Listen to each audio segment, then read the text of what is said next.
Pre wedding बंद होना चाहिए। बहुत बड़ी बात, जिंदाबाद जिंदाबाद। सटीक। प्री वेडिंग से ज्यादा नॉनसेंस चीज कुछ भी नहीं है।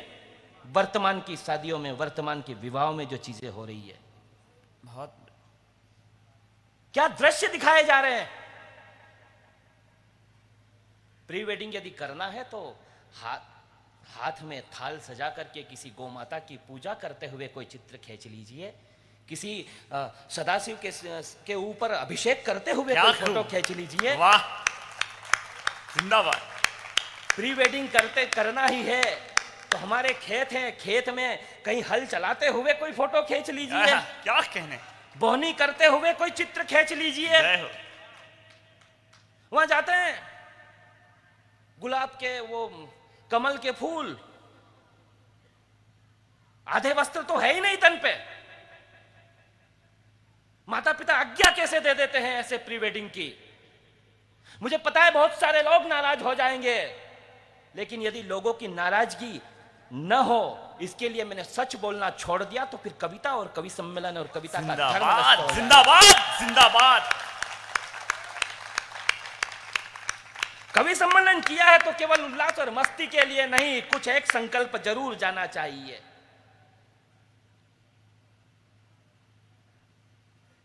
सचिन को बुरा लग सकता है, फोटोग्राफर है,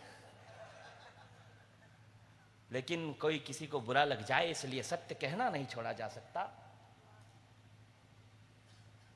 जनरल सीडीएस विपिन रावत इस दुनिया से चले गए और जाहिल कौम के लोगों ने उस दिन भी मैंने देखा पिछले 10 साल से हम देश के प्रधानमंत्री जब गुजरात के मुख्यमंत्री से तब से उन्हें देखते आए हैं, लेकिन उस जांबाज व्यक्ति को भी हमने देखा कि वो सर्वाधिक दुखी उस दिन थे जब general Vipin Rawat, CDS general Vipin Rawat इस दुनिया से चले गए।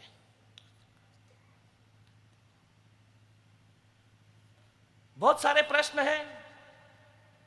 उधर से आवाजें आई कि जब योगी मोदी पहाड़ों में चला जाएगा, योगी मठ को चला जाएगा।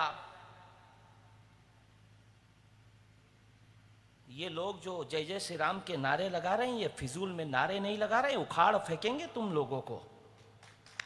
जिंदाबाद।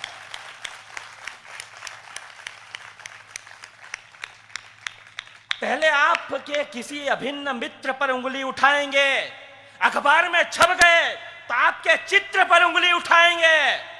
जब आभास हो जाएगा कि आपका कुछ नहीं बिगाड़ सकते, अंत में चाहे लोग आपके चरित्र पर उंगली उठाएंगे। जिंदाबाद जिंदाबाद जिंदाबाद। अब हम सब क्या हैं? कवि सम्मेलन तो हो गया साहब बोरूद में, अद्भुत हुआ, बहुत शानदार हुआ। सिरवी समाज के पंचगणों को बहुत बहुत बधाई, यहाँ के युवा मित्रों को बहुत बहुत बधाई। अनिल भैया, आप सभी लोग, मैं सबका नाम नहीं जानता हूं चूंकि इसलिए, लेकिन मेरा यह मानना है कि आप सब आ गए उसमें, और जितने लोग बैठे हैं। कवि सम्मेलन की उपलब्धियां क्या? मैंने आदि कवि की रचना में अटूट विश्वास देखा, कालिदास के रघुवंशम में वर्णों का विन्यास देखा, तुलसी के मानस सरीखा भला कौन सा उपन्यास देखा, राज तिलक की घड़ी में युवराजों का वनवास देखा, सारंग की टंकार मैंने दशानन का चंद्रहास देखा, लक्ष्मण की क्षुधा का मुझे कुछ पता नहीं, मैंने 14 बरस उर्मिला का उपवास देखा, मैं सरयू का तट। जिंदाबाद। मैं सरयू का तट। मैंने इक्ष्वाकु कुक्षी विकुक्षी बाण जैसे शासक देखे। क्या है राम? बता दिया, बाबरी ढांचा ढाया, मंदिर बन गया। एक व्यक्ति सदन में ऐसा भी उपस्थित है जो जीवन के 24 साल से गांव गांव में, गलियों गलियों में घूम करके ये बताता है कि कैसे मंदिर ध्वस्त हुआ, कैसा संघर्ष चला, हमें क्या संघर्ष करना चाहिए, कैसे हिंदू समाज को संगठित करना चाहिए, कैसे गोरी ने गीत पढ़ दिया, हिंदू राष्ट्र लेकिन उस हिंदू राष्ट्र के लिए एक व्यक्ति रात दिन प्रयत्न करते हैं, वे कभी सोते नहीं हैं।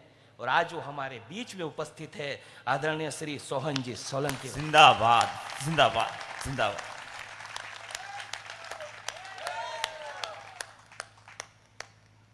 मैंने इक्ष्वाकु कुक्षी विकुक्षी बाण जैसे शासक देखे, अनरण्य प्रथु धुंधुमार जैसे प्रशासक देखे, योनाश्व को विवस्वान के कीर्ति पृष्ठ पढ़ते देखा, महान धाता को अश्वमेघ यज्ञों के प्रतिमान करते देखा, सुसंधि ध्रुव संधि भरत असीत का धरा पर आना, सगर के 60,000 पुत्रों का भस्मीभूत हो जाना, असमंज अंशुमान दिलीप के कठिन यत्नों से गंगा धरा पर आई, भागीरथ के प्रयत्नों से कुकुत्स के पौत्र रघु का कुबेर पर चढ़ जाना, अनायास ही फिर सूर्य वंश का रघुवंश कहलाना, संकर्ण प्रवर्ध अम्बरीश की धर्म निष्ठा देखी, नहुष ययाति नाभाग की बढ़ती हुई प्रतिष्ठा देखी, आज के घर में दशरथ से धर्मात्मा आएंगे, सरयू इठलाकर बोली अगली पीढ़ी में परमात्मा आएंगे। क्या खूब, जिंदाबाद जिंदाबाद।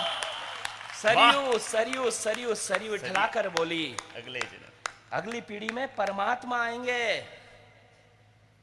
मैंने पद चिन्हों पर जाते हुए लक्ष्मण देखा, और मेरे पढ़े लिखे भाई बैठे। ये आदरणीय सुनील जी व्यास ने यह कह दिया कि पहली से 10वीं तक 99% नहीं बने। साहब ये बहुत बड़ी पोस्ट पर है। व्यक्ति ने ये बताया है कि किस तरह से तनाव से मुक्त रहना चाहिए युवाओं को, विद्यार्थियों को। बहुत बड़ी पोस्ट पर है। इनका बेटा पतंजलि योग पीठ से योग की में मास्टर डिग्री कर रहा है। बहुत हजारों लोगों की भीड़ में ये हास्य का खिलौना इसलिए बन जाता है कि सिर्फ आपके चेहरे से तनाव दूर हो। दुनिया के किसी भी साम्राज्य की परिकल्पना इतनी बड़ी नहीं हो सकती है।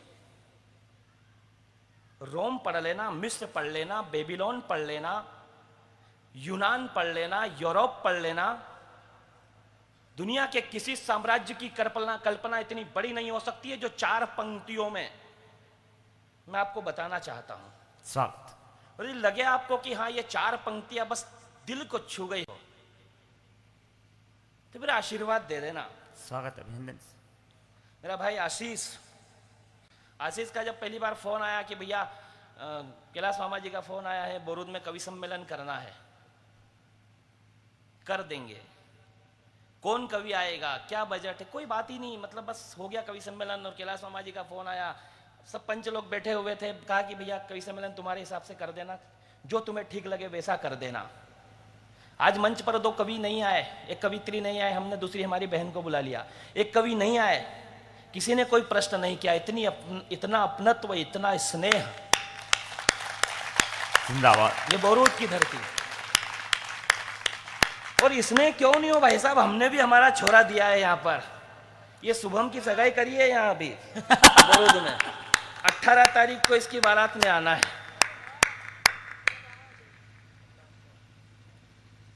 मैंने पद चिन्हों पर जाते हुए लक्ष्मण देखा, और जिस तरह से परिवार टूट रहे हैं, कैसे हम केवल राम का जीवन किस तरह से। मैंने पद चिन्हों पर जाते हुए लक्ष्मण देखा। कोई वनवास नहीं मांगा गया उसके लिए, और जिसके लिए मांगा गया वो उसने तो अयोध्या में कदम ही नहीं रखा। अरे वाह, क्या बात। राम राज्य कब था? एक बात बता देता हूं, मुझे नहीं पता आप में से कितने लोग जानते हैं। 14 बरस जब राम जी वनवास में थे,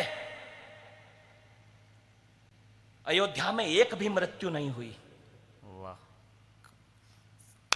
एक भी मृत्यु नहीं हुई। जिंदाबाद। और उसी 14 बरस में एक का भी जन्म नहीं हुआ। अयोध्या का हर निवासी एक सन्यासी की तरह जीवन जीता रहा कि हमारे राम यदि वन में है तो हम भी घर में रहते हुए सन्यासी का जीवन जिएंगे। जिंदाबाद। वाह, ये है राम राज्य। मैंने पद और लग जाए यार, देखो मैं तालियां वालियां ये खूब बजती है, नहीं बजती है, सब अपनी जगह है, खूब बजवा लेते हैं हम, फोकट की बातों पे भी बजवा लेते हैं, लेकिन मैं 4 पंक्तियां पढ़ता हूं बस।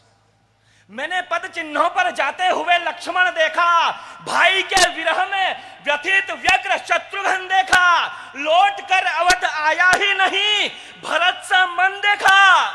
तुम्हारे इकंदर सिकंदर सब दो कोड़ी के, मैंने राम की चरण पादुका का शासन देखा। वाह, जय जय श्री राम। मैंने राम की चरण पादुका का। कमाल कमाल कमाल।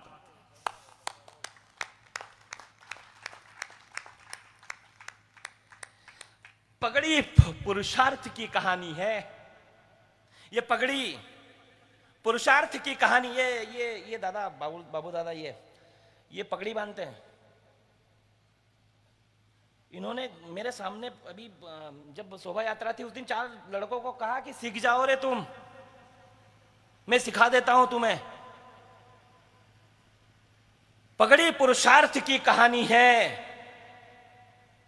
परिधान पुरखों की निशानी है। मंच देखकर भाषा नहीं बदली, अपना ये तेवर खानदानी है। जिंदाबाद जिंदाबाद। मैंने पद चिन्हों पर जाते हुए लक्ष्मण देखा, भाई के विरह में व्यथित व्यग्र शत्रुघ्न देखा, लौट कर अवध आया ही नहीं भरत सा मन देखा। तुम्हारे इकंदर सिकंदर सब दो कौड़ी के, मैंने राम की चरण पादुका का शासन देखा। मैं सरयू का तट, मैंने रघुवंश शिरोमणि को पितरों का अर्चन करते देखा। क्या? और शायद आप में से केवल एक व्यक्ति को छोड़कर के यह बात कोई भी नहीं जानता होगा कि राम ने केवल मां सीता को पुनः प्राप्त करने के लिए रावण से युद्ध नहीं किया था। रावण तो एक प्रतीक है अधर्म का, अन्याय का, व्यभिचार का, दुराचार का, और सीता प्रतीक है सनातन की, सात्विकता की, संस्कृति की। उससे पहले भी रावण ने आक्रमण किया, राजा अनरण्य को पराजित किया। राजा अनरण्य ने जो कसौटी के खंभे से भव्य मंदिर बनाया था, रावण अपनी विजय के प्रतीक के रूप में वो लेकर चला गया लंका। और लंका विजित करने के बाद में राम को चिंतित देखकर हनुमान जी ने पूछा कि हनुमत चिंतित क्यों हो। राम को चिंतित देखा, हनुमान जी ने पूछा भगवान चिंतित क्यों हैं। राम जी ने कहा कि वे कसौटी के खंभे मुझे पुनः चाहिए। अब कल्पना कीजिए कि वे कसौटी के खंभे हनुमान जी लंका विजय करने के बाद पुनः अयोध्या में लेकर आए, और उन्हीं खंभों पर महाराजा कुश ने जन्मभूमि पर मर्यादा पुरुषोत्तम राम का भव्य मंदिर बनाया। अरे वाह, जिंदाबाद, जय। मैंने रघुवंश शिरोमणि को पितरों का अर्चन करते देखा, अयोध्या के हुए अपमान का परिमार्जन करते देखा, अनरण्य को परास्त कर लंका ले जाए गए स्तंभों को, रावण को परास्त कर राम पुनः ले आए उन खंभों को। कुश ने कर्तव्यों को काल पुरुष से बड़ा कर दिया, जन्मभूमि पर उन्हीं पत्थरों से भव्य मंदिर खड़ा कर दिया। अतिथि निषद नल नषद को स्तुति गान करते देखा, अग्निवर्ण अमर्ष अहिनागु को पूजा विधान करते देखा। सूर्य वंश की 44 पीढ़ी तक सभी इस परंपरा को निभाते रहे। शीघ्रमरु, हिरण्यनाभ, वज्रनाभ इत्यादि शीश झुकाते रहे। भद्रदल व महाभारत के युद्ध में अभिमन्यु के हाथों मारे गए। कौरवों का साथ देने के कारण अवध के वैभव सारे गए, किंतु फिर भी जन्मभूमि पर धर्म ध्वजा इठलाती रही। चंद्रगुप्त के समय पाटलिपुत्र अवधेश के चरणों में शीश झुकाती रही, पर उत्तंग तने स्वाभिमानी मस्तक पर आघात कर दिया। यूनान से आकर मिहिर कुल ने मंदिर को भूमि सात कर दिया। जिंदाबाद जिंदाबाद जिंदाबाद। मत बजाइए ताली। मैं सिर्फ इसलिए कविता पढ़ रहा हूं कि राम जन्मभूमि का आंदोलन सब तक पहुंच जाए।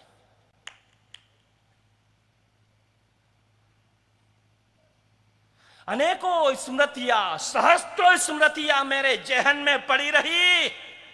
सरयू सदियों तक स्तब्ध सी खड़ी रही। फिर एक दिन अश्व पर होकर सवार उन्नत ललाट आ गए। फिर एक दिन अश्व पर होकर सवार उन्नत ललाट आ गए। सरयू मुस्काई, बोली, देखो मालवाधिपति विक्रमादित्य चक्रवर्ती सम्राट आ गए। वाह,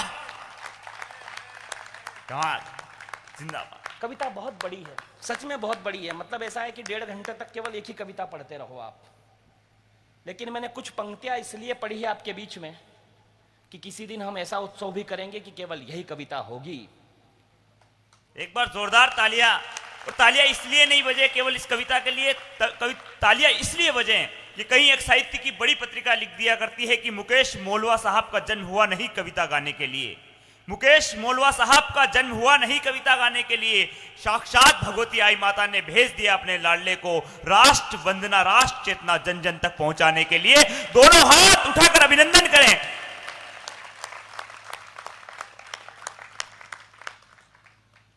भारत माता के बेटे चिथड़े चिथड़े हो गए।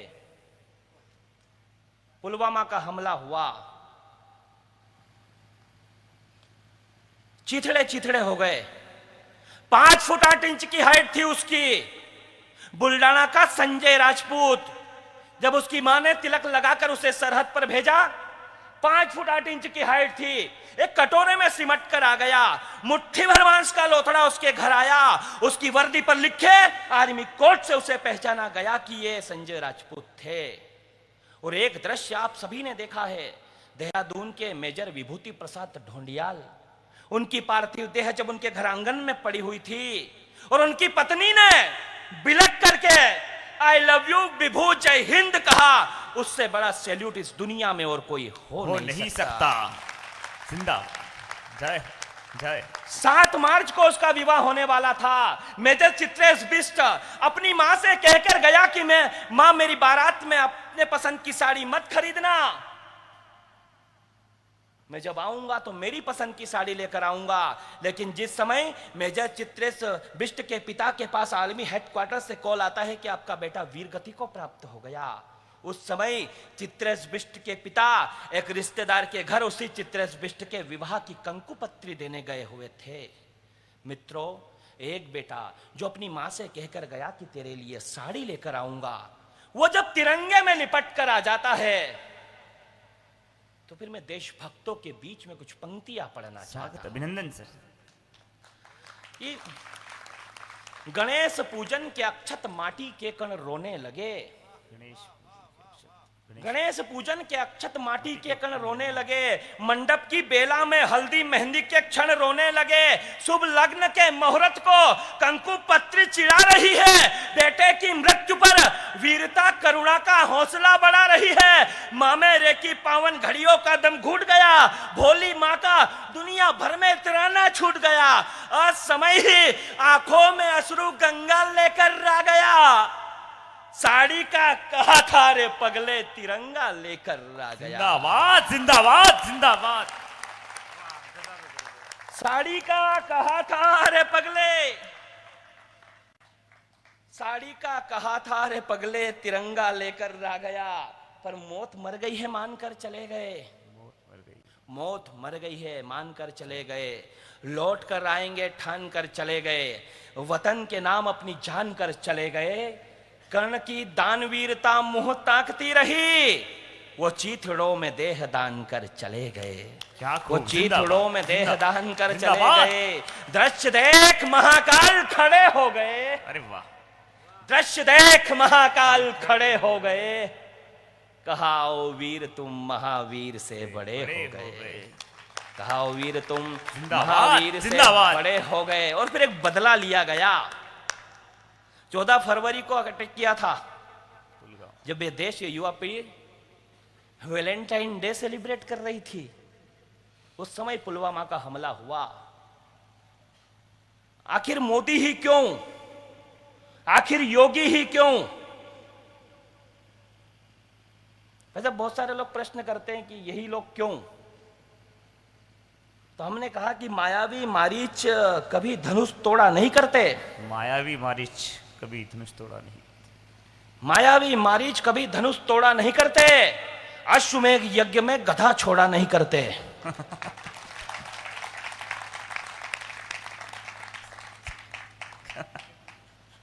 एक बदला लिया गया। सर पहली बार ऐसा हुआ, आर्मी के जनरल गए और कहा जाकर के कि सर आर्मी बदला लेना चाहती है पुलवामा के हमले का।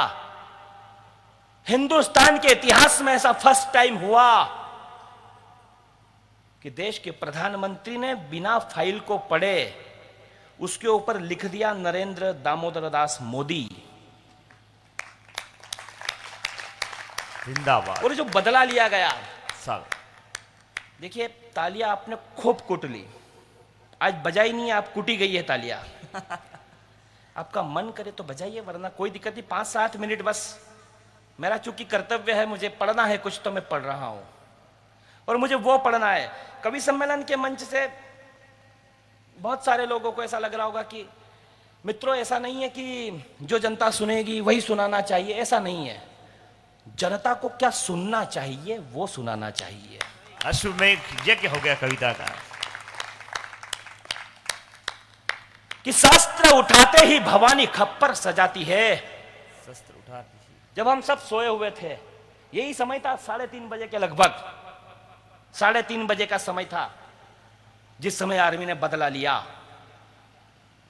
शस्त्र उठाते ही भवानी खप्पर सजाती है, छिन्न मस्तान नर्तन कर काल भैरवी को बुलाती है, चामुंडा स्तवन से ध्यानस्थ महादेव को जगाती है, रणचंडी स्वयं आकर के विजय तिलक लगाती है। काशी के कोतवाल को लेना था प्रतिशोध, रात्रि के तीसरे पहर में महाकाल ने किया क्रोध, तो वायु मार्ग से जा नर पिशाचों की बलि चढ़ा दी और केवल 21 मिनट में ही जैसे मोहम्मद के अड्डों की धज्जियां उड़ा दी। भारत माता की। केवल 21 मिनट में ही जैसे मोहम्मद के उन अड्डों की धज्जियां उड़ा दी। डर लगता है, नसरुद्दीन शाह को डर लगता है, जावेद अख्तर को डर लगता है, आमिर खान की बीवी को डर लगता है। बहुत उत्तम। हमने कहा आमिर खान की बीवी मिल गई सचिन एयरपोर्ट पे, सच में मिल गई। तो उसने कहा डर लगता है। सुनील जी के पास गई कि बाबा जी और भभूत की बातें करते हैं, तो कहीं मेरे को भी उपाय बता दे। इन्होंने कहा कि यहाँ तो जन्म की बातें होती है, अगर उपाय चाहिए तो उधर जाओ, वो मुकेश बैठा है वो बताएगा। तो मैंने कहा कि पासपोर्ट पर लगी राष्ट्रीयता की मोहर बदल लो। आहा वाह। पासपोर्ट पर लगी राष्ट्रीयता की मोहर बदल लो। इतना ही डर लगता है आपा तो अपना शोहर बदल लो। वाह कमाल। उपाय। लेकिन जिन लोगों को डर लगता है, मित्रों हिंदुस्तान में ऐसा पहली बार हुआ। हमने देखा एक समय ऐसे वामपंथी लेखकों को, ऐसे गीतकारों को पद्मश्री मिल रहा है, पद्म विभूषण मिल रहा है। खेल रत्न का भी नाम राजीव गांधी, एक खिलौना पैदा किया जिसने।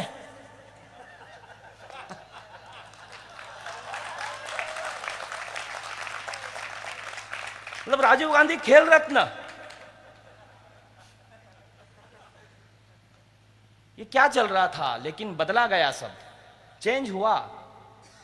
पद्म भारत रत्न ले लिए, एक परिवार के 3 लोग भारत रत्न, पता भी नहीं कि गांधी है भी कि नहीं है। 2 ने प्रधानमंत्री होते हुए ले लिया। हिंदुस्तान ने पहली बार देखा झाबुआ जिले की एक आदिवासी महिला जो मांडना बनाती है उसे पद्मश्री मिलता है। जिंदाबाद जिंदाबाद। जय। हिंदुस्तान में पहली बार देखा उड़ीसा का एक रहने वाला हल्दर नाग अपने तन पर केवल एक धोती लपेटता है, उसे पद्मश्री मिलता है। क्या खूब। वाह। और हिंदुस्तान ने पहली बार ऐसा देखा कि 104 बरस का एक भगवाधारी संत आता है, आता तो वो पद्मश्री लेने हैं, राष्ट्रपति को आशीर्वाद देकर चला। वाह कमाल कमाल। जय हो। ये क्या है, यही इंडिया फाउंडेशन है। I am one of member. हम इंडिया फाउंडेशन के सदस्य हैं। आत्मनिर्भर भारत की जो परिकल्पना है उसके सदस्य आप सबको बनना चाहिए। लेकिन जिन लोगों को डर लगता है उनके लिए उपाय सोजत हनुमान की धरती में अपन बता नहीं पड़ेगा। स्वागत। कि यदि हाजी अली के दर पर जाने के बाद भी डर लगता है, नहीं, अब हमने भी, अब मामू को हम मामा बना रहे धीरे धीरे, वापिस बन रहा है अभी ये मनावर में। तोड़ा ना तोड़ा, सुराना पत्थर फेंक बाजों के घर तोड़े गए ना।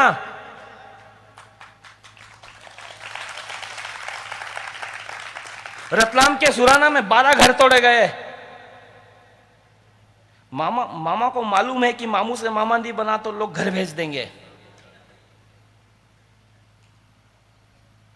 और ये हम देखते हैं शौर्य यात्राएं निकलती है बजरंग दल की, और ये सब ये उसी का प्रताप है जो ये घर तोड़े जा रहे हैं। सरकार को समझ में आ रही है क्या होना चाहिए, उस तरह से काम हो रहे हैं। और मैं तो सैल्यूट करता हूं। मुझे वो 2 लोग चाहिए जिसने वो पोस्टर लगाए थे।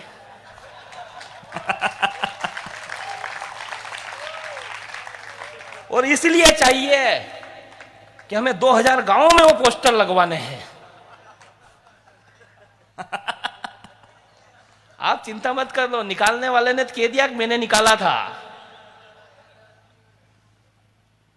यदि हाजी अली के दर पर जाने के बाद भी डर लगता है, अगर चिश्ती की दरगाह पर शीश झुकाने के बाद भी डर लगता है, अगर आधी रात को अदालत की सीढ़ियां चढ़ने के बाद भी डर लगता है, अगर 5 वक्त नमाज पढ़ने के बाद भी डर लगता है, उन भिखारियों को इतनी शोहरत दिला दी फिर भी डर लगता है, अरे कुत्तों की तरह भौंकने की आजादी फिर भी डर लगता है, तो मानवता के हक में एक इतिहास गढ़ना चाहिए। और ऐसे लोगों को अब हनुमान चालीसा पढ़ना चाहिए। अरे वाह, सोजत वाले बालाजी महाराज की, जगदम्बे आई मात की। गोद ले लें तेरे को हम।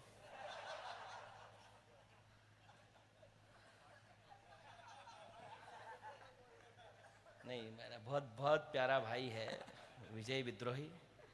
संचालन पे पहले मेरे इसे ही बिठाने का मन था, पर मैं इसलिए डर गया कि इधर तो दीदी बैठे हैं और उधर, तो अब उसको बोला भागवत का मंच है, कोई भरोसा नहीं है। ये वो बेल है जो बागड़ कभी भी तोड़ सकता है।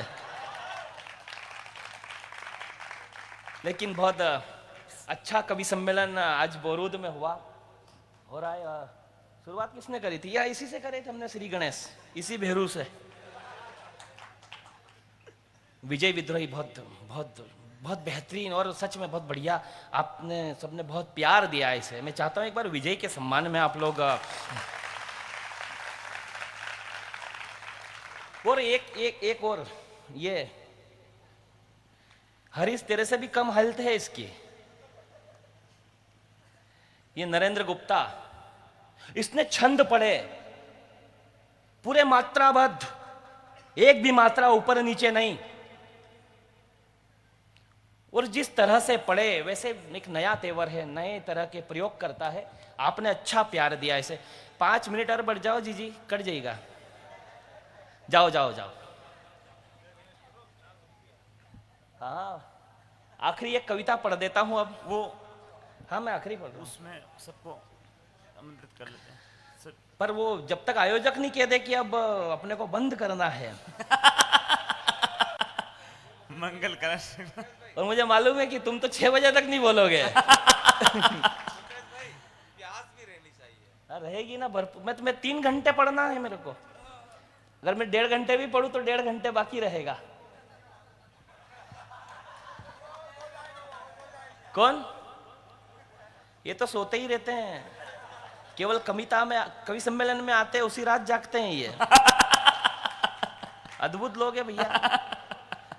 फिर ये दिनेश देसी घी ने जिस तरह से काव्य पाठ किया, अरे आप लोग मत जाना। ये 4 लोग जो बैठे हैं, ये खड़े हुए ना, बस अब समाप्त कर रहे हैं अपन 5 मिनट। अरे नहीं, अपने जगह पर सब लोग खड़े हो जाओ। सभी आगे आ जाइए, जितने भी यहाँ आगे आ जाओ, जितने भी लोग हैं पीछे से सब आगे आ जाइए। आ जाओ आगे। अब यहाँ पे यहाँ जाओ। बस एक अंतिम अपन एक तरह से समझ लो कि एक कवि सम्मेलन में भी एक आरती होती है, उस तरह की आरती हम कर लेते हैं।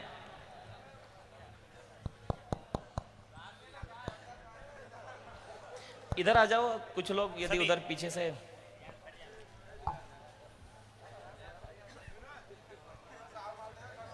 कोई जाना मत यार, मैंने जल्दी इसलिए छोड़ दिया कि यार वो उनकी फ्लाइट मिस हो जाएगी, सुनील जी की।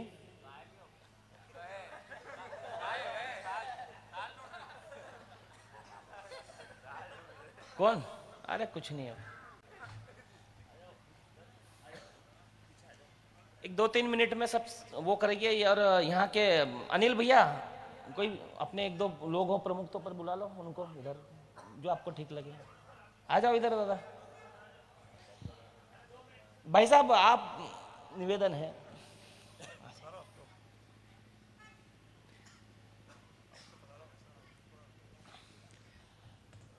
आइए, गोविंद दादा आ जाओ। बेई जी आ जाओ आप भी।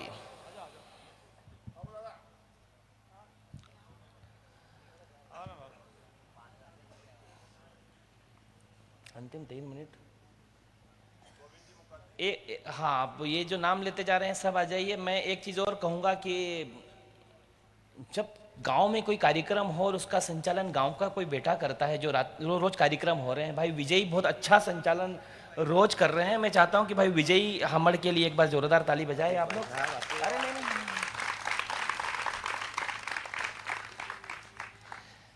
आदरणीय भाई साहब की उपस्थिति, प्रणाम करते हैं भाई साहब।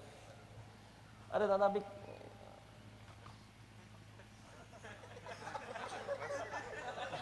बहुत अच्छा लगा इसलिए मतलब। दादा, अरे नहीं नहीं दादा, दादा।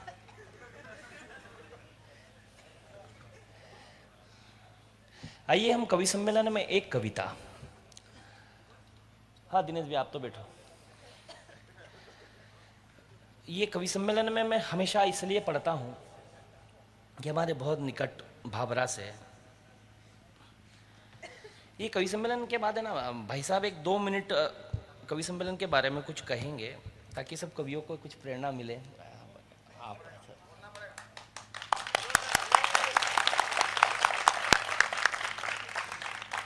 रूप कुमार जी से भी निवेदन है कि भैया आ जाइए आप भी इधर। आइए हम एक छोटी सी कविता, कविता का शीर्षक सिर्फ इतना, विषय इतना सा है।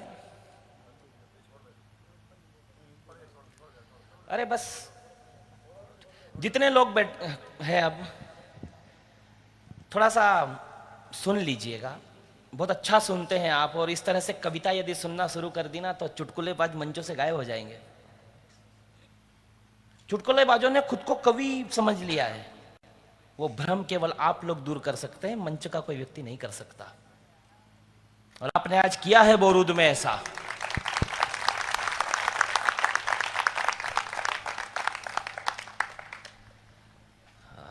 जिनके सामने हम बोलना सीखे हैं, मतलब आधा डर तो मुझे यूं भी लगता है भाई साहब बैठे हैं तो मैं क्या मतलब बोलूं। पर आइए, अल्फ्रेड पार्क, और अल्फ्रेड पार्क में आज़ाद अपने मित्र सुखदेव राज के साथ बैठकर के मंत्रणा कर रहे हैं। चारों ओर से अंग्रेजों ने उन्हें घेर लिया। तब क्या दृश्य बना, बस वो दृश्य ही कविता है। आप कल्पना कीजिएगा कि राष्ट्रभक्ति की भावना का चरमोत्कर्ष क्या हुआ करता है। अनुज जी गए? अनुज जी आप भी इधर आ जाओ, आ जाना। मैं कविता प्रारंभ करता हूं कि कैसा विस्मयकारी दृश्य देखा होगा उन अल्फ्रेड पार्क के पत्तों ने। कैसा विस्मयकारी दृश्य देखा होगा उन अल्फ्रेड पार्क के पत्तों ने। घेर लिया था आजाद को फिरंगी कमबख्तों ने। सहसा पेड़ों के झुरमुट से कदमों की हटाई। समझ गए शेखर जय चंदों ने अपनी जात दिखाई। मिटा दूंगा फिरंगियों को आजाद ने कसम खाई, और अपने प्राणों से भी प्यारी वो पिस्तौल उठाई। और क्या कहा सुखदेव राज से कि मित्र मित्र मित्र संभलो, दुश्मन ने धोखे से किया आघात है। माना कि देश हित मिटने के तुम्हारे भी जज्बात है, पर जाओ तुम अभियान जारी रखना, डरने की क्या बात है। छिन्न मस्ता काल भैरवी, जय भवानी मेरे साथ है। क्या खूब, जिंदाबाद। छिन्न मस्ता काल भैरवी, जय भवानी मेरे साथ है। लेकिन सुखदेव राज ने कहा कि आजाद मैं आपको संकट की घड़ी में छोड़कर नहीं जा सकता। तब आजाद ने क्या कहा कि तुम क्या सोचते हो कि लड़ते लड़ते दम तोड़ दूंगा मैं। तुम क्या सोचते हो कि लड़ते लड़ते दम तोड़ दूंगा मैं, या यह सोचते हो कि इन फिरंगियों को जिंदा छोड़ दूंगा मैं। अरे कायर कारतूसों की क्या बिसात, काल चक्र को मोड़ दूंगा मैं, और मृत्यु सबकी स्वामिनी है, उसका यह भ्रम भी तोड़ दूंगा मैं। मृत्यु मृत्यु मृत्यु मृत्यु सबकी स्वामिनी है, उसका यह भ्रम भी तोड़ दूंगा मैं। और आज के इस मंच की एक उपलब्धि और है, ये दीपशिखा रावल ने जो कविता पढ़ी, आप उसको सुन लेना ऐसे मोबाइल में हेडफोन लगा करके, राष्ट्र का पूरा इतिहास आप जान जाओगे। जगदम्बाका के हरिवो अल्फ्रेड पार्क में दहाड़ रहा था। क्या जगदम्बाका के हरिवो अल्फ्रेड पार्क में दहाड़ रहा था। देवासुर संग्राम में जो इंद्र का ऐरावत इंकलाबी भाषा में चिंगाड़ रहा था, नील गगन में दिनकर भी अस्ताचल की ओर बढ़ रहा था। भारत मां का अकेला सिंह सैकड़ों भेड़ियों से लड़ रहा था। हौसला था, जज्बा था, जुनून था, हार कैसे मान लेता, हिंदुस्तानी खून था।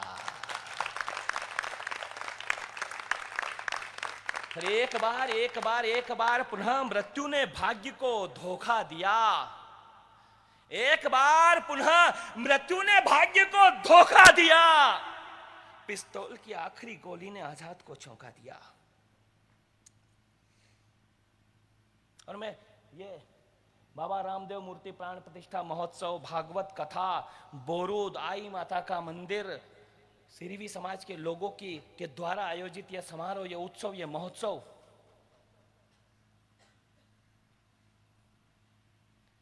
मत भूलना। अलाउद्दीन खिलजी की बेटी फिरोजा मनचाहा सोहर पाने की खातिर रखती थी रोजा। एक दिन प्रसन्न उस पर उसका परवरदिगार हो गया। खिलजी की बेटी को हमारे लाडले विरमदे से प्यार हो गया, पर किया नहीं उसने मातृभूमि के मोल भाव को। ठुकरा दिया दिल्ली के बादशाह की बेटी के प्रस्ताव को। कहा कि धर्म पथ पर बढ़ा दिए कदम हम पीछे मोड़ते नहीं हैं, और गौ मांस खाने वालों से हम कोई रिश्ता जोड़ते नहीं है। आपका इतिहास अपनी पीढ़ियों में जाना पीछे है। यहां बोरूद आने से पहले, राजस्थान में मारवाड़ में रहने से पहले जालोर साम्राज्य हुआ करता था। सुनकर यह अलाउद्दीन खिलजी क्रुद्ध हो गया। सेना डटी, जालोर में एक भीषण युद्ध हो गया। छत्रानियों ने किए जोहर, क्षत्रियों ने किया साका। स्वर्णगिरी दुर्ग से निकले वो आशीष लेकर मां का, पर सेना कम थी, हार गए। कान्हड़ भी स्वर्ग सिधार गए। तो विरमदे के मस्तक को धड़ से अलग करने का आदेश कर दिया। थाल में सजाकर भाल को दिल्ली के दरबार में राजकुमारी के सामने पेश कर दिया। पर मरकर भी, दृश्य देख लेना, मरकर भी उस वीर ने धर्म से ऐसा नाता जोड़ लिया था, फिरोजा की दृष्टि पड़ते हुए कटे हुए शीश ने अपना मुंह मोड़ लिया था।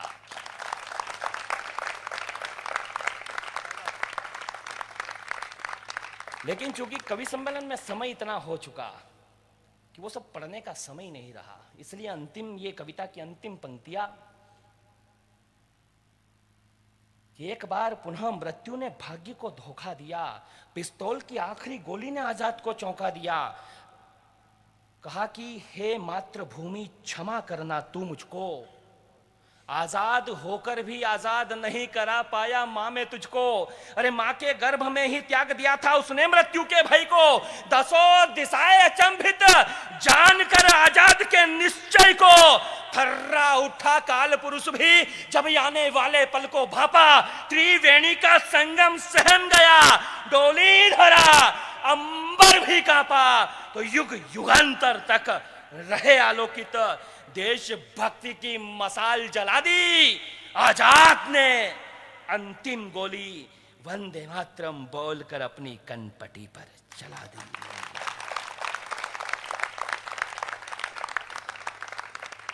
उन्मुक्त आसमान होना चाहिए, शहादत ही अब पहचान होना चाहिए। मिट गए जो इस देश की खातिर, उन शहीदों का सम्मान होना चाहिए। दोनों हाथ बुझाकर 1 मिनट तक ताली बजा दे उन वीरों के अभिनंदन में, उन शूर वीरों के अभिनंदन में। जरा हाथ नीचे है वो भी ऊपर करे, जरा एक उत्सव का महोत्सव कर दे। वंदे मातरम, जय श्री राम। वंदे मातरम, जय श्री राम। वंदे मातरम, जय श्री राम। जय श्री राम, जय श्री राम। वंदे मातरम, जय श्री राम। भारत माता की, भारत माता की। वंदे वंदे, जय श्री राम, जय श्री राम। बाबा रामदेव भगवान की, बाबा रामदेव भगवान की। आई माता की, आई माता की। सोजत हनुमान की, सोजत हनुमान की। आज के आनंद की। नर्मदे